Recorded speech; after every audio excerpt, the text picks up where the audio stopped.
اب مزے کی بات یہ ہے کہ عمران خان کے ان بیانات کو جو ابھی میں نے آپ کو سنوائے، ان کا وہ حصہ جہاں وہ کہتے ہیں کہ اگر مجھ سے کوئی استعفیٰ مانگے گا میں اس کو ہٹا دوں گا، خالد بن ولید والی مثال، اس کے اوپر وہ کہتے ہیں اپوزیشن والوں کا خیال یہ ہے کہ یہ میسج کہیں اور کو دے رہے ہیں۔ میں ابھی ایک اور حصہ ان کے بیانات کا سناؤں گا، لیکن رانا ثناء اللہ نے اس کے اوپر وہ چیز کہہ دی جو بہت سے اپوزیشن کے لوگ بالکل کھلے عام بیٹھے ہوئے اپنی میٹنگز کے اندر آج کل ڈسکس کر رہے ہیں کہ پرائم منسٹر نے ہو سکتا ہے یہ میسج کہیں اور کنوے کیا ہو۔ اس رانا ثناء اللہ نے کیا کہا وہ سنوا دیں پہلے۔ فوج دنیا کی بہترین فوج اور ایک پروفیشنل فوج ہے، تم کس طرح سے یہ بات کہتے ہو کہ فوج کے اندر جو ہے وہ بغاوت کروانے کی کوشش ہو رہی ہے؟ یہ راستہ تم کس کو سجائی دینا چاہتے ہو؟ پاکستان کے ایک ادارے کے اندر نفرت کا بیج بونا چاہتے ہو؟ یہ بات کر کے تم ملک کے ساتھ غداری کے مرتکب ہو رہے ہو، جبکہ الزام جو ہے وہ تم میاں نواز شریف کے اوپر دے رہے ہو۔ لیکن پرائم منسٹر ٹارگٹ کر کے نواز شریف کو بالکل فوکس کر کے ان کو اٹیک کر رہے ہیں، اور ان کا خیال یہ ہے کہ وہی ڈویژنز پیدا کر رہے ہیں جس سے سارا کچھ انسیٹل ہو جائے گا۔ دوسرا حصہ بھی دکھائے گا جی۔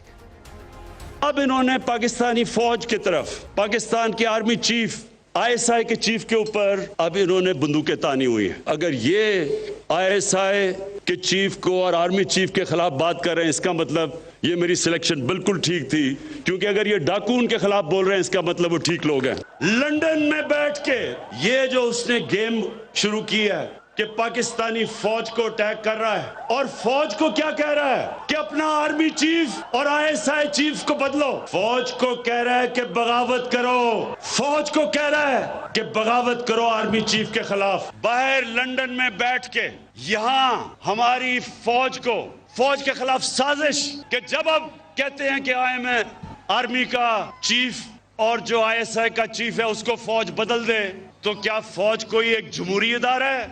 کیا انہوں نے نو کانفیڈنس موشن پاس کرنا ہے؟ وہ یہ کہہ رہا ہے کہ فوج کے اندر بغاوت کی جائے، وہ یہ کہہ رہا ہے کہ فوج کو کرے۔ ان بیانات کی دو چیزیں ہمارے سامنے نظر آتی ہیں۔ ایک تو مناسب نہیں اپنی فوج کے لیے ایسا چیلنج پیدا کر دیا جائے۔ فوج ایک پروفیشنلی اس کا کام دفاع وطن ہے، اس کے آگے اس کی حد جو ہے ختم ہو جاتی ہے۔ سیاست کے اندر اگر کبھی آئی جائے یا اس طرح کے ایونٹس کے اندر فوج کا رول بنتا ہے، اس کو ڈسکس کر کے روکنے کی اور ڈسکریج کرنے کی ضرورت ہے، تاکہ سیاسی گٹھ جوڑ کے اندر فوج کا عمل دخل نہ ہو۔ فوج اپنا کام کرے اور بہت اچھے طریقے سے ضرب عزم میں، اور ہم نے رد الفساد کے اندر جب وہ پروفیشنلی ٹارگیٹڈ طریقے سے انہوں نے ملک کے اندر امن و امان قائم کرنے کی کوشش کی، تو پاکستان کو 100% کامیابی حاصل ہوئی، جو نیٹو کو افغانستان میں نہیں حاصل ہو سکی۔ پوری دنیا کی فوجیں آ کے لڑیں، یہاں ہم نے وہ حاصل کی۔ تو یہ چیز ہمارے پولیٹیکل لیڈرشپ کا امتحان ہے۔ دو کیجوالٹیز اس کی ہوئی ہیں، ایک تو ڈویژنز آئیں PMLN کے اندر، دوسری PDM کے اندر دراڑیں پڑ گئیں۔ وہ جماعتیں جو PDM کا حصہ تھیں اور پہلے دن ساتھ کھڑی تھیں، انہوں نے سوالات اٹھا دیے۔ پاکستان پیپلز پارٹی اس نے اپنی پوزیشن ری ڈیفائن کی اور کلیورلی وہ موو کر رہے ہیں۔ وہ اپنے آپ کو سوچ رہے ہیں کہ اس لڑائی کے اندر ہو سکتا ہے پاکستان پیپلز پارٹی بینیفیشری بن جائے، PTI اور PMLN آپس میں لڑائی کر لیں تو ہو سکتا ہے درمیان میں گنجائش پیدا ہو جائے جہاں بلاول بھٹو کو پاؤں رکھنے کی جگہ مل جائے۔ انٹرویو جو BBC کو انہوں نے دیا بڑا انٹرسٹنگ ہے، سنوائیے گا جی۔ میاں صاحب نے ہمارا APC میں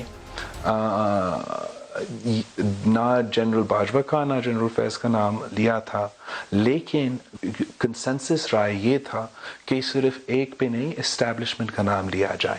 لیکن شخصیات کے نام کی بات کہیں نہیں ہوئی؟ نہیں، میرے ساتھ نہیں ہوا۔ تو یہ آپ کے لیے بھی شاکنگ تھا جب یہ ہوا؟ یا شاکنگ تھا کہ ایسے ہوا۔